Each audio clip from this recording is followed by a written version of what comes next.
Now we're going to create a Google spreadsheet which will actually merge the assignment in Google Classroom with a rubric. So go into the Google Apps, press Sheets, since it has to be in a spreadsheet, press blank.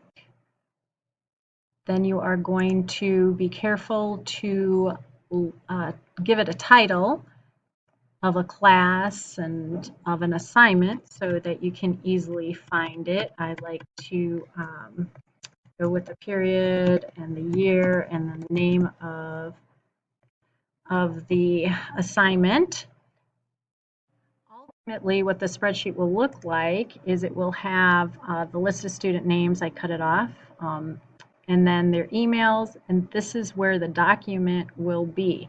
You can access their document there. When you pull up the document, it will have the, once we do the Goobric and Doctopus, it will have the rubric on top. You can toggle through, and it will have the final draft, the paper itself here, and you can make comments there. And you'll see that when we are about finished with this workshop.